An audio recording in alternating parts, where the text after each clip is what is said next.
Muito bem-vindo, como sempre, Antônio Lavareda. Quero começar hoje por um dado que ajuda a gente a medir o tamanho da janela de persuasão nesta campanha e, em especial, né, Lavareda, neste período de início da propaganda gratuita no rádio e da TV. Governadores, os candidatos ao governo, ao Senado, a deputados estaduais já foram às telas na sexta-feira. No sábado é a vez de estrearem candidatos a presidente e a deputados federais. E a gente vai trazer dados da pesquisa Genial Quest, que perguntou em qual momento o eleitor costuma decidir o seu voto para o cargo. Para cada cargo, na verdade, olhando ali para os majoritários, né? A gente vai trazer aqui a tela que foi preparada pelo nosso departamento de arte. Enquanto isso, já vou trazendo aqui alguns números. Para o cargo de presidente da República, 58% dizem que se decidem vários meses antes da eleição. Tá, aqui é a maior barrinha.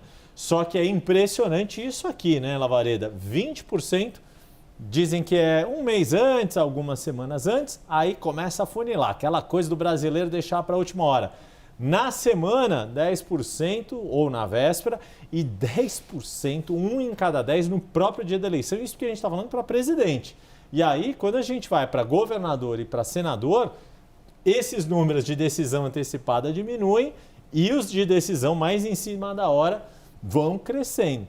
E aí, Lavareda, eu te pergunto, como é que isso é levado em conta nas campanhas, justamente na hora de pensar e produzir as propagandas eleitorais que começaram a ir ao ar neste fim de semana? Boa tarde, Yuri. Boa tarde, espectador da CNN. Yuri, esse timeline da definição do voto é fundamental. Sua compreensão é fundamental para as campanhas. As campanhas basicamente usam mensagens positivas, mensagens negativas e mensagens comparativas. E um certo blend de emoções, é isso que é o canônico. Usam entusiasmo, usam orgulho, usam tristeza, usam medo, usam raiva. E como orquestrar tudo isso, o que selecionar de cada um desses elementos é uma questão fundamental para as campanhas. E depois o timing da emissão dessas mensagens, chamada na literatura de estratégias eleitorais sobre o tema sequência de mensagens. Então, isso é fundamental. O eleitor vai ser alcançado ainda até as últimas horas do processo eleitoral, antes de digitar seu número, o número dos candidatos nas urnas, submetido a essa influência da campanha e, obviamente, ao que olha em torno, à comunicação, à mídia, às redes sociais hoje e à televisão. Brasil, Yuri, tem uma campanha muito curta.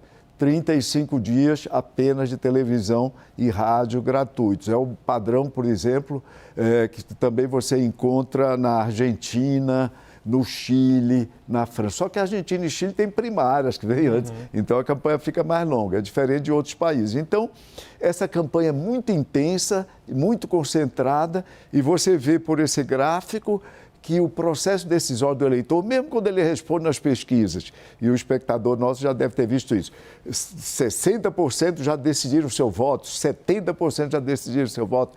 Não leve tanto isso ao pé da letra. Não. Decisão mesmo, só se concretiza muito perto do voto, muito perto do dia da eleição e, como você mencionou, frequentemente, 10% aí no caso da eleição presidencial, ali no dia, indo para a fila e às vezes dentro da cabine eleitoral. Pois é, e daí, né, o desafio dos institutos de pesquisa que vão monitorando, vão medindo a opinião pública ao longo do tempo, mas tem muita mexida de tabuleiro ali, literalmente. E por isso não se poder dizer que pesquisa é prognóstico, aquela velha recomendação nossa. Exatamente. Bom, vamos olhar agora, a gente já começou ali com os dados, então vamos dar uma olhada como é que está o cenário eleitoral com o uso do índice CNN para a presidência. Vamos começar aqui com um cenário que tem aqui, né, olhando para os números do primeiro turno, o agregador de pesquisas, o índice CNN Brasil, desenvolvido em parceria com o IPESP Analítica, mostrando muita estabilidade, né, os números mais atualizados aqui desta semana. Neste momento, né, no início da propaganda eleitoral, nenhuma ameaça nem para Lula nesta liderança, nem para Flávio Bolsonaro como o principal nome da oposição. Com a campanha já está nas ruas e agora no rádio e na TV, Lavareda, o que esta fotografia aqui mostra sobre a disputa em si e o espaço que ainda resta para movimentações, que é a expectativa desse pelotão aqui, né? De Ronaldo Caiado, Renan Santos, Romeu Zema e Augusto Cury, que também deu uma mexida ali depois do debate. Ô Yuri, você vê, primeiro assinalando que houve pequenos movimentos. O Augusto Cury, por exemplo, cresceu 1 ponto depois daquele debate, o Renan Santos perdeu 1 ponto, Zema e Ronaldo Caiado ficaram estáveis ali com 3%, 5% respectivamente, e Flávio Bolsonaro subiu 1 ponto. Isso foi resultado de quê? Dessa leva inicial de debate, sabatinas, entrevistas e cortes em abundância distribuídos na rede. Foi isso que fez. Nós temos agora o grid de largada. O índice CNN que você apontou aí é como se for um grid de largada. Agora, nós teremos a campanha. 35 dias intensos, campanha na TV e rádio. 35 dias intensos e nós vamos ver a capacidade das candidaturas de, através das narrativas respectivas, alterar essa correlação de forças assinalada no início efetivo da disputa. É isso. E só para a gente dar uma olhada aqui também no segundo turno, né, olhando o principal cenário de Lula e Flávio Bolsonaro, que também tem aqui apresentando nesse mês de agosto uma razoável estabilidade, né? O intervalo aqui também é curto, né, de menos de uma semana. Mas, como a gente sempre destaca, né, Lavareda, numa disputa que tem candidato à reeleição como presidente, é importante a gente ver o agregado também de aprovação e desaprovação do governo. E por que isso, né? O governo certamente usa a propaganda eleitoral para reverter, para melhorar a sua imagem, no caso aqui de Lula, justamente, né? Vamos pegar a nossa caneta aqui do Medicol para dar um destaque maior, com uma cor aqui diferente, né? A gente estava aqui numa situação de saldo zerado em julho, só que agora o saldo voltou a negativo de menos 2 pontos aqui, Lavareda. E como eu disse, né, historicamente todo candidato à reeleição, no caso aqui a presidente, mas poderia ser governador, a prefeito, sempre vai ter em mente, né, usar a campanha para tentar melhorar a aprovação e diminuir a desaprovação. Quero te ouvir, Lavareda, o quanto o avanço aí da campanha oficial no rádio e na TV pode mexer com essas duas curvas aqui nas próximas semanas. O que a gente vai ficar de olho, Lavareda? Olha só, Yuri, você assinalou que é o pior resultado para o governo desde junho. Junho era uma diferença de 1 ponto. Aqui era 1 ponto, começou, né? Em maio, na nossa série aqui, 3 pontos, depois menos 1, depois menos 3. Houve um empate e agora menos 2. Óbvio que isso é fruto. A campanha, de fato, eu disse há pouco que a campanha está começando agora, mas essa campanha é a campanha forte, com televisão e rádio, né? Com uma mídia muito constante, intensa, embora num período curto de tempo. Mas os adversários do presidente Lula já estão no mercado eleitoral há muito tempo e com as suas narrativas, suas críticas naturalmente, e tudo isso tem conduzido à dificuldade do governo em fazer a curva positiva ultrapassar a curva negativa. Agora, começando rádio e televisão, qual é o impacto que isso pode ter numa campanha eleitoral? Vamos lembrar o seguinte para o nosso espectador. 86% dos domicílios brasileiros têm TV aberta.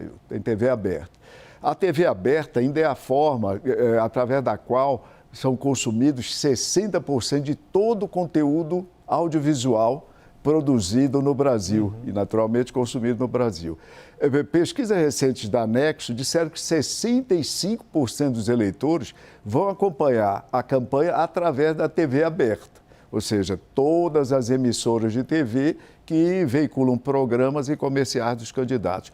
E esse número chega a 70% no Nordeste e 72% entre as pessoas de 0 a 2 salários mínimos, na base da sociedade, que é o maior contingente eleitoral. Então, tem uma importância muito grande. E nós vamos ver, então, narrativa de governo, narrativa de oposição, chumbo trocado, qual vai ser o resultado que nós vamos assistir na projeção dos próximos resultados do índice CNN. Exato. Só para fechar esse capítulo, né, a gente está olhando aqui para os dados de agosto, né, de maio até agosto, e que tem essa dificuldade do saldo negativo. Deixa eu usar a nossa ferramenta aqui que permite andar pelo tempo. Olha como lá, né, ainda nesse ano já teve um saldo mais negativo maior, aqui de 6 pontos em março. E quando foi a última vez que o governo teve saldo positivo? Olha há quanto tempo, minha gente. A gente está falando de outubro de 2024. Todo o ano de 2025, né, vou até aumentar um pouquinho aqui a régua para a gente olhar na distância de um ano, voltando aqui para todo o ano de 2025, bem devagar para a gente não passar. Todo o ano de 2025 teve dificuldades e só aqui no mês de outubro que o saldo zerou. E depois aqui para 2026, olhando 12 meses para trás, ainda um cenário de dificuldade. Verdade que o governo recuperou o espaço que estava ruim ali também no primeiro trimestre, mas ainda está longe do ideal ou do que gostaria o governo.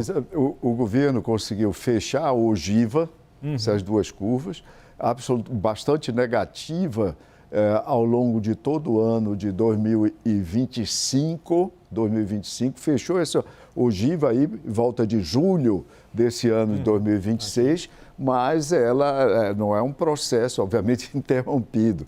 E como nós vimos, nós podemos ver essa tensão entre a curva da aprovação e a curva da desaprovação continua e nós vamos acompanhar aí o desenlace disso até a eleição. E olha, assim, né, quando a gente olha aqui, a gente está destacando só o ponto do agregador, olha a quantidade de pesquisas que tem aqui, por isso que um agregador faz toda a diferença. Nesse nosso agregador do índice CNN, nós temos computado em todos esses anos cerca de 600 pesquisas dos diferentes institutos. Isso olhando ali, né, para aprovação e desaprovação do governo ao longo desse mandato. Lavareda, a gente vai olhar também agora para os estados, né? A gente também tem o agregador de pesquisas nas disputas estaduais, a gente já trouxe alguns recortes regionais e queria hoje dar uma olhada na região centro-oeste, né? O pessoal vai trazer para a gente aqui, já começando aqui com o Distrito Federal, que ele exemplifica uma situação que a gente vai ver se reproduzir nos outros 4 estados da região, que é favoritismo ou liderança do incumbente. São 4 estados que têm governador disputando reeleição, alguns pelo segundo mandato, outros são vice-governadores que herdaram, são os atuais titulares do cargo e estão disputando um novo mandato. Começando aqui no destaque de Distrito Federal, Celina Leão na liderança e com toda essa expectativa. Se José Roberto Arruda vai ser mantido na disputa ou não, ele é o segundo colocado. Depois seguido por Leandro Graz, do PT, Ricardo Capelli, do PSB e Paula Belmonte, do PSDB. Olha, o Distrito Federal, Yuri, tem um jeitão, à primeira vista, e antes da campanha na televisão e no rádio, obviamente, tem um jeitão de que nós assistiremos um segundo turno lá. As 2 perguntas básicas que atravessam a campanha do Distrito Federal nesse momento é o seguinte. Primeiro, qual vai ser o papel efetivo do escândalo do BRB sobre essa disputa? Segunda questão, e não na ordem de importância, o Zé Roberto Arruda vai manter ou não manter sua candidatura? É sobre isso no momento e lá nós assistimos a liderança dentro do modelo de influência do incumbente, de importância do incumbente, a liderança da governadora Celina Leão, que é muito reforçada na campanha pela parceria, não é? Pela presença da ex-primeira-dama Michele Bolsonaro, que lidera as intenções de voto para o Senado. Bia Kicis, a deputada federal agora candidata ao Senado, ainda não está no primeiro pelotão. Leila do Vôlei, que é uma candidata da esquerda, está à frente, mas o esforço de Michele Bolsonaro no momento é para alçar Bia Kicis para um patamar aproximado ao dela. Deixa eu já chamar outros estados aqui para a gente olhar na região centro-oeste, olhando aqui para o estado de Goiás, mais um caso semelhante. Era vice-governador da Daniel Vilela, com a renúncia de Ronaldo Caiado, assumiu, já esteve em uma situação melhor aqui, mas ainda mantém uma dianteira bem interessante, né, em relação aos adversários, como o ex-governador Marconi Perillo, do PSDB, e o senador Wilder Moraes, do PL, além do candidato do PT, Luiz César Bueno, e a candidata do PSOL, Cíntia Dias. O espectador que vê essa curva e vê ali uma oscilação do penúltimo índice CNN para esse agora, deve levar em conta que o índice agrega pesquisas de cada safra ao longo do tempo. E naquela semana que nós vimos, os percentuais das pesquisas eram muito favoráveis, muito mais favoráveis ao candidato Daniel Vilela, tanto que ele teve esse up, teve esse crescimento e agora ele volta para um patamar normal do mês de julho do início de agosto, está ali. Então, não deve ser interpretado exatamente como queda do governador, que é vice de Ronaldo Caiado. Aí, Yuri, os números mostram uma razoável possibilidade, vamos falar em razoável possibilidade, da eleição de Goiás ser resolvida até no primeiro turno. O grande eleitor de Goiás, que não aparece aqui naturalmente, é o ex-governador Ronaldo Caiado, que saiu com 88% de aprovação e lidera, inclusive, a disputa presidencial, as pesquisas da disputa presidencial no seu estado. A ex-primeira-dama também, Gracinha, lidera a disputa ao Senado. Vamos bem rapidinho para a gente só completar, fechar, já que é uma região com 4 estados. O governador Eduardo Riedel, do PP, disputa a reeleição e tem uma ampla vantagem aqui, inclusive aqui fica bem claro que tem a possibilidade aí de fechar em primeiro turno. Lembrando que ele foi eleito, foi eleito 4 anos atrás, né? Com 57% da votação do segundo turno, saiu do partido, era tucano. Foi um dos últimos governadores tucanos eleitos em 22 a sair da legenda. Pois é, tomou um susto ali com um candidato apoiado em cima da hora pelo então presidente Jair Bolsonaro do PL, mas agora compôs uma aliança, inclusive com o PL apoiando Eduardo Riedel. Dá tempo da gente olhar em Mato Grosso, que tem uma situação interessante. O senador Wellington Fagundes vinha com uma liderança um pouco mais folgada e agora o governador Otaviano Pivetta, outro vice-governador que assumiu com a renúncia do titular Mauro Mendes, estão numa disputa parelha aqui entre PL e republicanos. Natasha Shesalenko, aquele nome difícil desde a mãe dela, Séries Shesalenko, que era senadora. Difícil de falar ali, a gente perde o hábito. Ela disputa pelo PSD, mas é do campo mais ao PT. A mãe dela era, inclusive, senadora pelo PT de Mato Grosso. É verdade. E o Mauro Mendes, o governador que passou o cargo para o Otaviano Pivetta, lidera. Nesse momento tem 24% das intenções de voto para o Senado. E o governador, na linha da vantagem do incumbente, vai se aproximando do líder, o senador Wellington Fagundes. Num estado, né, que é sabidamente ali, com amplo apoio ali, força do bolsonarismo do campo à direita. Lavareda, muito obrigado pelo tour aqui pela região centro-oeste e por todas as questões que envolvem a disputa eleitoral também à presidência. Nós ficamos por aqui com o nosso quadro. Renovo o convite para que você acesse o agregador de pesquisas no site da CNN Brasil. Todos esses dados que a gente mostrou aqui estão disponíveis no site, seja a disputa à presidência, a dinâmica da aprovação e desaprovação do governo, os estados que têm pesquisas. Me despeço do sociólogo e cientista político Antônio Lavareda, o maior especialista em eleições no Brasil. Semana que vem estamos de volta. Lavareda, até lá. Até lá, Yuri.